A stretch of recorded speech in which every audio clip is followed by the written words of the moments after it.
T minus 10, 9, 8, 7, 6, 5, 4, 3, 2, 1, 0. Ignition. Liftoff.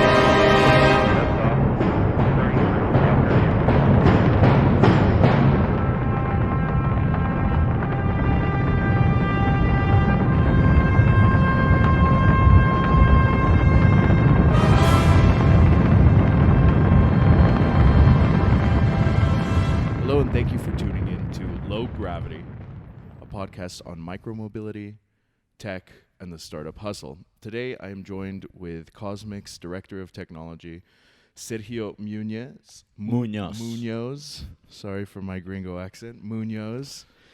Hello. Good morning. Hello, how are you? Very well, thank you. Thank you for joining me. It's Saturday morning. We're sitting in our new offices here in Bogota, Colombia. Thanks for the invitation. Yeah, definitely. I wanted to invite you to actually our first podcast to talk a little bit about what it takes to scale a company in Latin America, especially a tech company. And I thought that it would be an interesting conversation with you because you yourself are a founder. You yourself have started a company that was right at the verge of exit as well. You guys raised some money, you got some clients. So tell us your story a little bit. Okay, I had a company that we are doing products with machine learning. We started a project doing facial recognition to give like places that have a lot of people like around, but they have to recognize only a certain amount of people. That calls like people of interest, like if someone has like a blacklist or whitelist for VIP kind of stuff. So at the beginning, it's like we get an interesting product. We go with clients and say, okay, let's test this for free, and we start trials that last month. And they say, yes, your product is really nice. But then they didn't decide to buy the technology, even not with us, neither with the competition that also they were trying to sell like big companies, international companies. So as a startup, you start to bleed if you like spend money, like try to move to the client to buy, but also like if you measure traction, you say, okay, you were testing your product with 5 different clients. They all say they like it, so you say, okay, I'm in correct path. I'm having traction. Yeah. But at the end, if they don't buy, is difficult, and I think that happened because in security market, it's like kind of all they move slow. So I think This was in Chile at the time. This was in Chile. So then we start to pivot. So we changed to working recognize. And work with documents, classified documents, name entity recognition, just to do some stuff for automate backend operations. And there, in the first demos, we get paid. So, oh, nice. Now I So now your business model actually has potential. Yeah. So, but also we were like running out of cash. We need like urgent investment, and I get an offer of 3 groups, and I decide one to work with, because they show that they have the clients. It's like we always recognize ourselves that we were good at putting the tech, but we recognize some like lacking in commercial skills. So say, okay, like these guys have figured out their market, and they are difficult to get their product on asteroids. So it should be a good fit. So I think the first thing that is really difficult and you can bleed to die if you really don't get fast uh, like know that your product fits the market. Yeah. I think that is the, and you can read about in books and everything, but really it's like if you can like test and really know the willing of pain without being to code before, I think that is the best. I don't think that you can always do that, but if you can try and achieve that, I think that is one of the first steps to scale. Reduces your risk a lot. So that's an important point because a lot of hopefully a lot of our listeners, currently it's the first episode, so we have no listeners, but hopefully a lot of our listeners are considering starting their own micromobility fleets, and micromobility I think is a great example of what you're talking about because it's such a capital intensive business.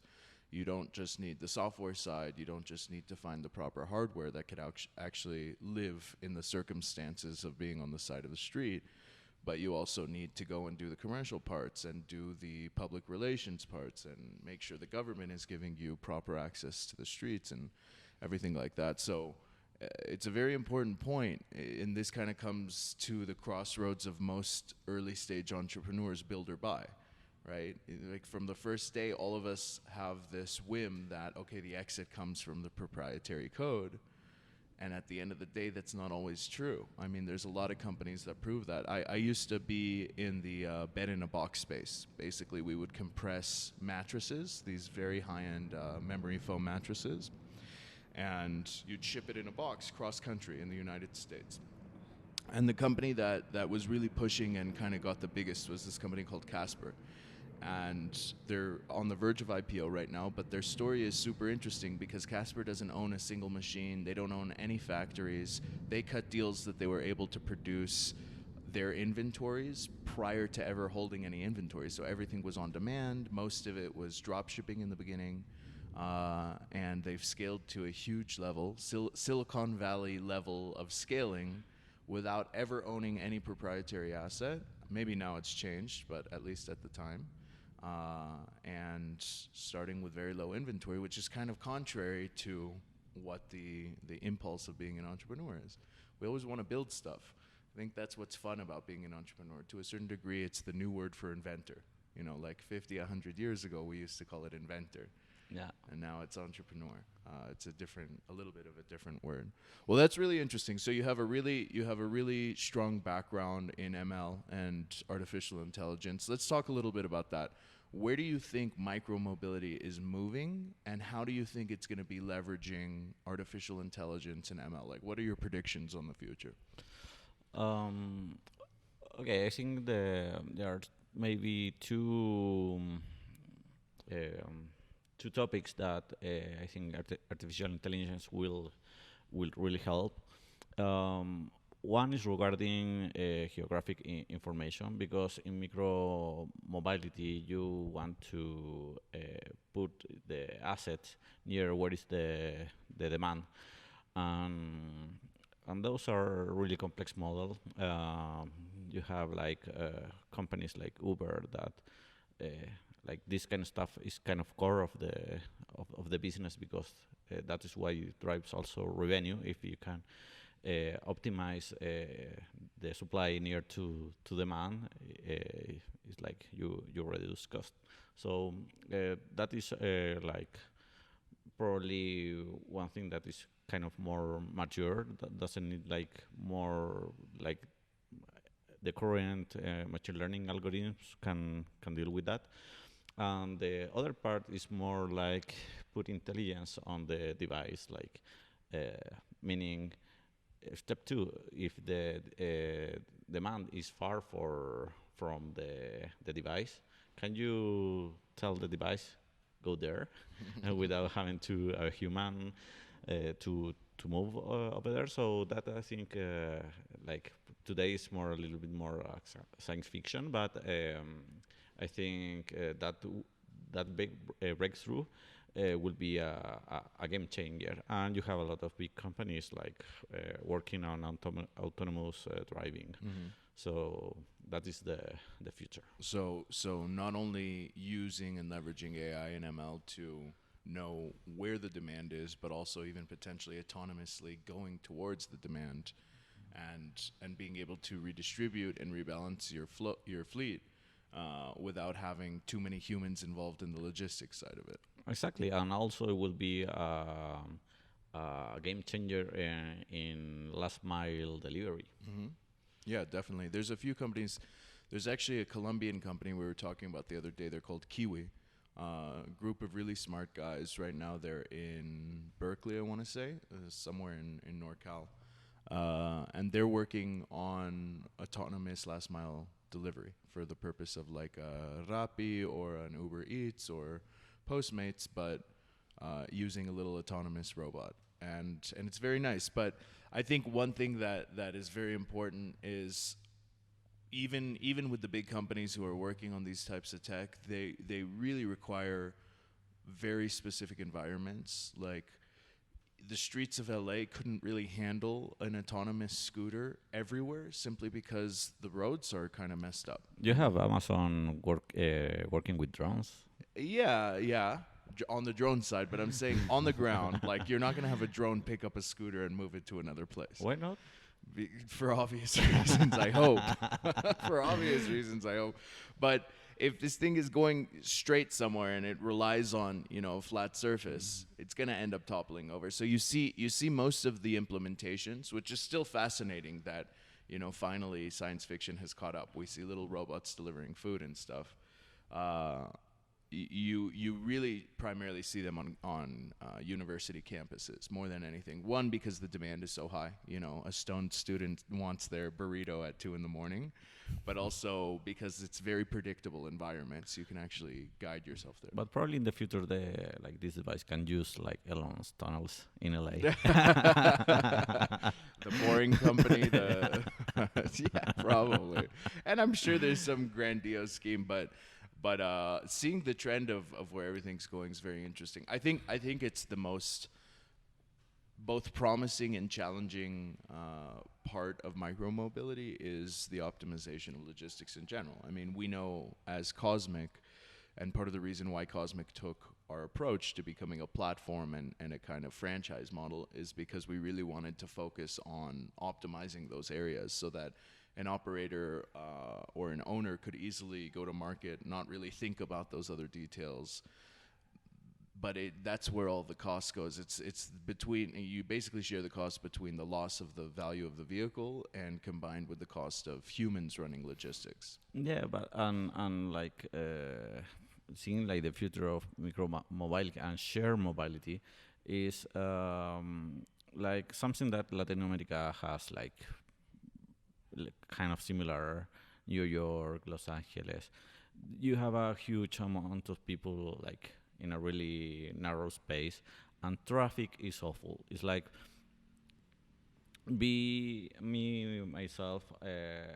Years ago, I always drive a car, but it gets to a point when traffic was so horrible, and you have to pay parking, and expensive parking everywhere. It's like you say, I don't want to drive anymore, but also you don't have too much options. Like now we are getting, as you say, city has to become more friendly, like in the streets to go, like you have a scooter or bicycle, street only kind of those stuff.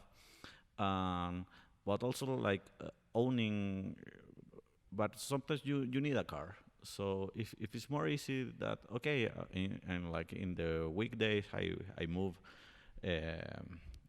with my bicycle or I rent a scooter, but on the weekend I need a car, but 3 hours, and I don't want to go to the regular rent a car that they ask me like the process is slow. I have to go to pick the car somewhere far from where I am and deliver over there. So there's a lot of opportunity to bring. It's about experience. It's to narrow the experience of share. Yeah.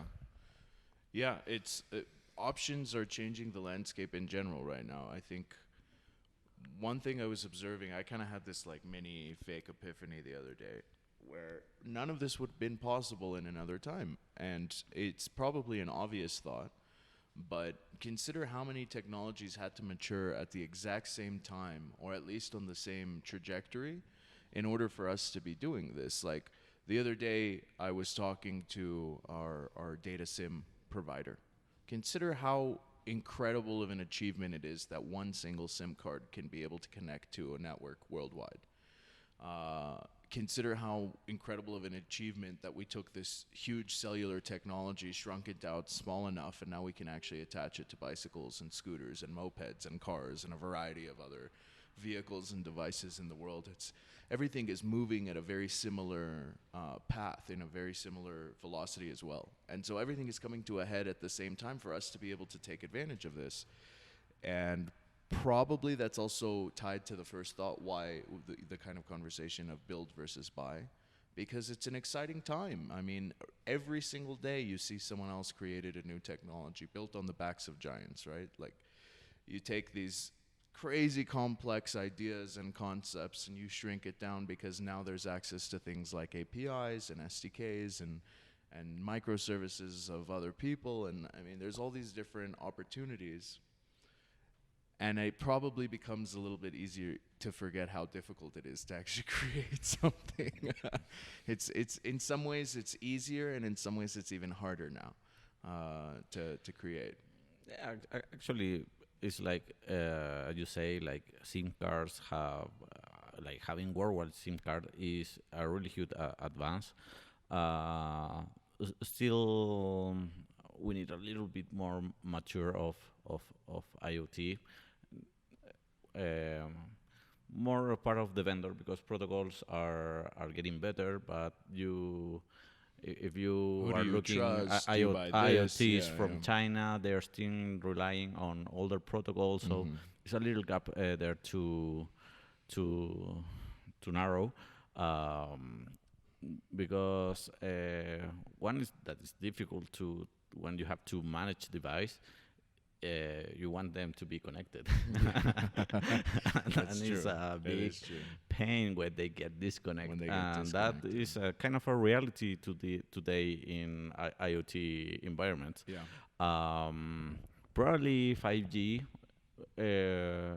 could help in some way, in when it's well implemented in dense cities, because also like currently you have blind spots regarding buildings and that kind of stuff. So I think we are going to the right pathway. The technology is advanced, and it's kind of a exciting moment that we are in a verge of, Yeah. of a really big change regarding like technology being that with the change that are having in technology, we are able to do more incredible stuff. Mm-hmm. I think because micromobility became so prolific so fast, and you see them everywhere. You see shared bicycles, you see shared scooters, kiosk-based, kioskless. Really, the way that most people see the industry is really only 3 years old. I mean, it started with the boom of Bird and Lime in the United States, not even taking into account, all of Asia, and China specifically, with shared mobility. But it becomes maybe very easy to consider this a very mature space, and the reality is it's just not. It's the first days. What do you think about Lime, like going out of markets? Is like the bubble is exploding, or is getting more mature? Just understand what the different paths are to this industry. The leaders in the industry took a centralized approach in the beginning. What do I mean by that? Bird and Lime were purchasing their vehicles directly and launching in multiple cities at the same time. And they kind of broke the rules of how most of us were taught to build a business. Go and saturate one place at a time, pick a country, do, the best you possibly can, get the highest usership you possibly can, and then only at that point jump to another place. And this took much more of the blockchain crypto growth path in terms of the hype and the excitement around it. And so I'll answer through answering through blockchain. Is blockchain dead? No, not at all. But the big explosion of excitement, yeah, that part of it kind of dwindled down a little bit, and for obvious reasons. So when these huge mega corporations like Lime or Bird enter or leave a market, it doesn't actually represent what's happening locally. It really represents what the corporate strategies are.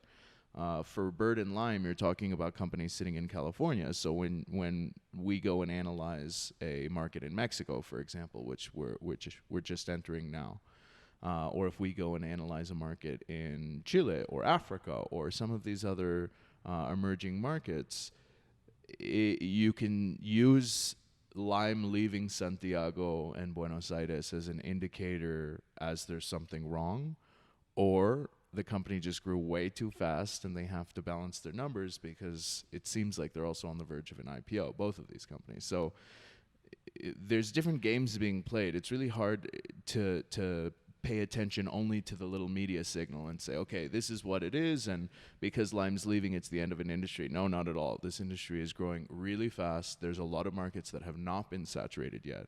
We do our best in these kind of underserved, underprivileged, but also high tourist destinations. For example, in Pucón, I mean, our ridership is incredible right now because it's summer season in Chile and a lot of people are traveling and things like that. But normally, you'd never find a Lime in Pucón. It's just a weird environment for that. Everything's really just based on strategy, and the mega corporations went after the metropolitan cities. You heard about the term blitzscaling? Bleed sculling? No, Yeah, what's that? It's a book that it's like the book that settled the way of really fast grow with like kind of Airbnb. What they did, Lime, is like once you get your prototype and you get your market fit, then you get a lot of money and you like cheap to Saturate. Yeah. Like it's kind of a really a risky play because you are like spending huge amounts of money, and it's like this. It's like you are buying the scooter to put hundreds in like several cities the same time. Yeah. And then it's like in the tech part, it's like you have to pray that you can catch things up. are working and you that can they'll catch get up better. with, Yeah, no, I agree. It really just depends on strategy. Most of the Cosmic partners are on the enterprise side looking to change the landscape of mobility and change the landscape of how their company interacts and deals with the problem of environmental change. So we have a lot of sustainability partners, a lot of people who are trying to implement this through their corporation, and their intentions are less about money and less about revenue, and their intentions are more about kind of having a change in perspective about their company. So we get a lot of utility companies working with us. We get a lot of gas companies. On the other side of that, our partners are looking for profit. And if you're comparing the profit, the person with the intention of profit versus the Lime or the Bird, it's just a totally different strategy. Because the way that Bird and Lime actually achieve true profit, meaning being the cash cow business that we're all looking for, is that they go into some form of an exit. Fundraising can only take you so far, even if you're raising $1 billion at a time. Their intentions are just very different, so that's why their strategy is that. But the operator that we have and the partner that we have in Pucón, their intention is very clear. They actually want this to be a real business, and they want to generate money from it. And I think it just really depends on what side of the spectrum you're on. And I'll use the example of Casper as well, again, because I think it's kind of a fascinating story that a mattress company emerged out of nowhere. I mean, number one, it's not a sexy business. And number two, mattresses, especially compressed mattresses, is very old. It's at least 30, 40 years old, the compression of mattresses. And somehow they broke the mold, and somehow they said, no, this is going to be the next unicorn in Silicon Valley is this mattress company. But they don't make money, really. I mean, that's just the reality. To get to that scale in such a short amount of time, you're taking big projections on the future, and you're not focused on the day-to-day, recuperation and income that you have to be as a smaller local business. Everything is really just based on direction and strategy and everything else. If you plan to be a huge bird, you have to raise $100 million. There's no way around it. If you want to be an operator in a city servicing your community and getting people excited and helping move people around and generate profit around that, then there's other ways to attack the business. It's the difference between trying to start McDonald's or buy a McDonald's. I got a question for you about your opinion on VCs in Latin America. It's like you say, if you're in the US and you want to grow like kind of these startups, these guys get millions and billions. What do you see? You have raised money in the US and also in Latin America. Do you think that it's possible to be in Latin America and try to achieve that kind of investment to grow as fast as if you were in the Silicon Valley? Yes, but, right? It's always that type of answer. Yes, but, because you really need to have a strong network and you really need to have a strong track record. So, for example, Grin, it started in Mexico and they grew throughout all of Latin America. They were very good at doing mergers quickly. So they ended up becoming at a similar scale of Lime or Bird exclusively in Latin America, raising big money in the typical Silicon Valley, Tel Aviv style path of raising money.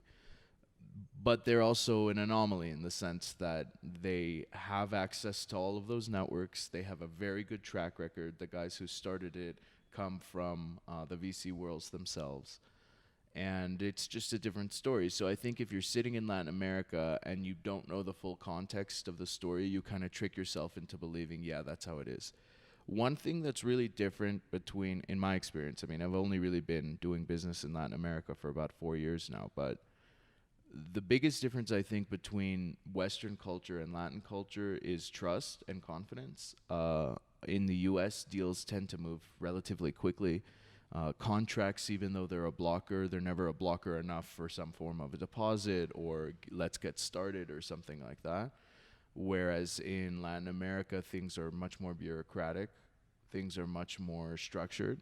And if you don't have those basic things, even just at the employee level, in my previous companies, I was able to start and have contractors and employees working for months or sometimes even a couple of years just on a handshake because of the confidence that we're all there for the same reason.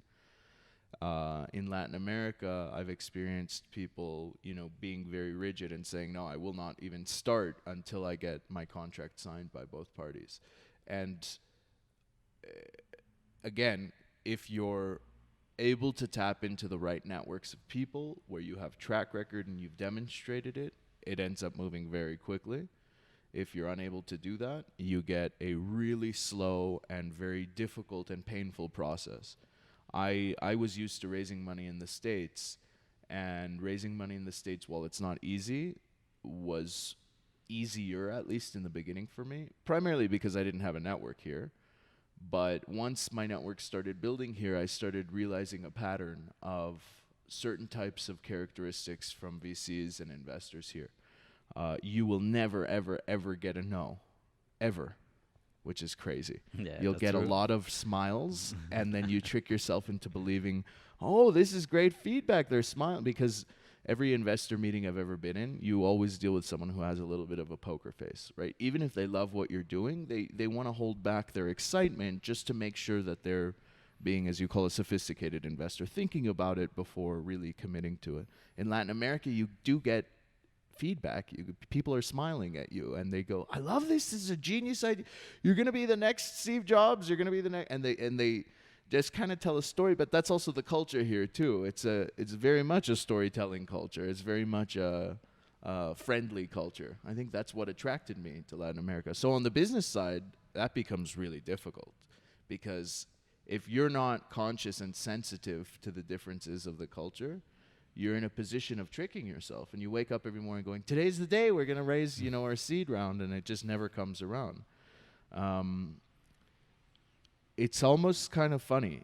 As a Westerner, I would recommend raising money in Latin America, and as a Latin, I would recommend raising money in the United States, because the grass is always greener, and everyone wants something that's from away, because they know what's here. It's the same stuff. Every day we get pitched the same stuff.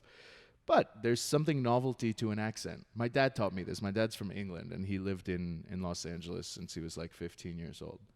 And he said that just the moment he came to United States, his IQ increased by 15 points just because of his accent. And it's totally true. In Latin America, even though there's a joke around being a gringo, it's novelty. In United States, as a Latin, if you're doing tech, it's a novelty because it breaks the mold. I mean, we all know the biases of the rest of the world of Latin America and the kind of stereotypes involved. You have some stories, like, for example, Corner Shop. The first money came from the U.S. From the U.S., exactly. Not from Latin America. Corner Shop's also a really unique.